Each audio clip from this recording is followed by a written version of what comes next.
ನೂತನವೇ ಬನ್ರಿ ಇಲ್ಲಿ. ಏನ್ರಿ ಗೀತಾ, ಇವತ್ತು ಯಾವ ಮೈಂಡ್ ಗೇಮ್ ತಂದಿದ್ದೀರಾ ಆಡಕ್ಕೆ?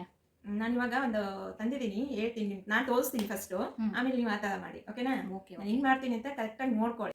ನಾನು ತೋರಿಸ್ತೀನಿ, ಆ ಥರ ನೀವು ಮಾಡಿ, ಓಕೆನಾ? ಓಕೆ ರೀ, ಮಾಡಿ ತೋರಿಸಿ.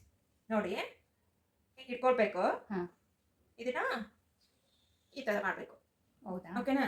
ಮಾಡಿ ನೋಡೋಣ. ಏನೋಪ್ಪ ಡಿಫ್ರೆಂಟ್ ಆಗಿ ತರ್ತೀರಾ. ಸರಿ, ಟ್ರೈ ಮಾಡಿ ನೋಡ್ತೀನಿ ಹೇಗೆ. ನೋಡಿ ಥಿಂಕ್ ಮೈಂಡ್ ಗೇಮು ಅಂತ ಇದಕ್ಕೆ ಹೇಳೋದು. ಫಸ್ಟ್ ಹಿಂಗೆ ಇಟ್ಕೋಬೇಕಂದ್ರೆ ಓಕೆನಾ? ಇಟ್ಕೋಬೇಕು. ಓಕೆ, ಓಪನ್ ಮಾಡಿ. ಎಲ್ರಿ ಬರ್ತಾನೆ ಇಲ್ಲ. ಕರೆಕ್ಟಾಗಿ ಮಾಡಿ, ಥಿಂಕ್ ಮಾಡಿ. ನೀವು ರಾಂಗ್ ಇಟ್ಕೊಂಡಿದ್ದೀರಾ ನೋಡಿ, ನೀವು ಹಿಂಗೆ ತಾನೇ ಇಟ್ಕೊಂಡಿದ್ದು. ಅಲ್ಲ. ಓಕೆ, ನಾನು ಇವಾಗ ತೋರಿಸ್ಕೊಡ್ಲಾ? ತೋರಿಸ್ಕೊಡಿ. ಓಕೆ, ಹಿಂಗೆ ಇಟ್ಕೋಬೇಕು ಫಸ್ಟು. ಹ್ಞೂ, ಓಕೆ. ನೆಕ್ಸ್ಟು ಈ ಫಿಂಗರ್. ಓಕೆ. Okay, open. ಹ್ಞೂ, ಇಷ್ಟೇ ಸಿಂಪಲ್. ಓಕೆ. ಟ್ರೈ ಮಾಡಿ ನೋಡೋಣ ಫಸ್ಟ್. ಹಿಂಗೆ. ಓಕೆ, ಮತ್ತೆ ಇದು ಬರ್ತಕ್ಕೆ ಕ್ರಾಸ್. ಓಪನ್. ಅಷ್ಟೇ ಸಿಂಪಲ್. ಓಕೆ. ಓಕೆನಾ? ಓಕೆ, ಬಾಯ್. ಬಾಯ್.